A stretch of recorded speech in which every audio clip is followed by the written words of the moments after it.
We've seen all this before, of course. Just under a year ago, heavy armour massed for the invasion of Gaza. But this is today, northern Israel.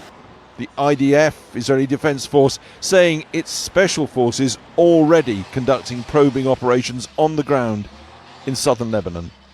Hezbollah says it's ready for what would be Israel's fourth invasion in 50 years. For the return of the residents of the north to their homes, we will be ready to make every effort.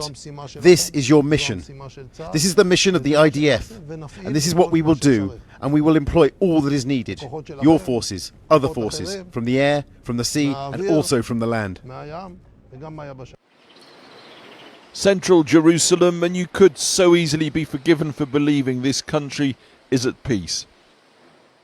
Until this dramatic appeal, he said straight to the people of Iran.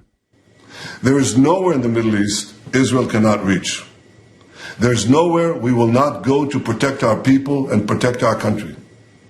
With every passing moment, the regime is bringing you, the noble Persian people, closer to the abyss.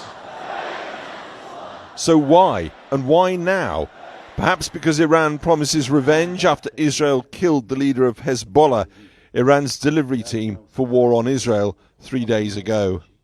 As with Gaza, the same question, though, now hangs over Lebanon. What is the strategy?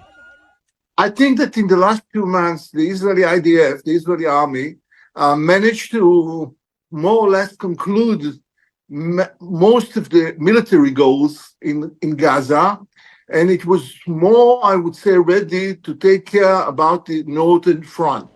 Israel, of course, can convert concrete to dust and rubble, degrade a militia, decapitate its command, but what then?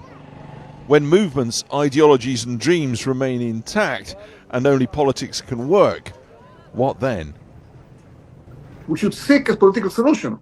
What we call a kind of the end game scenario. And that's a two-state solution, ultimately, isn't it? I think the two-state solution is in the air, is somewhere. I think that everybody understands that the world and the region is not ready for a two-state solution by now. That's all Close to Prime Minister Benjamin Netanyahu's official residence in Jerusalem this morning. The placards demand peace, a deal to release their loved ones, the hostages, still enduring unimaginable situations in the tunnels of Gaza. But peace, of course, is not on the Netanyahu agenda in Gaza any more than Lebanon.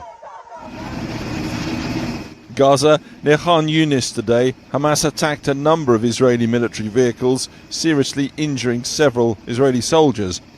Hamas remains in action almost a year on. Mazerat, Gaza today, 6 more people killed in an Israeli airstrike.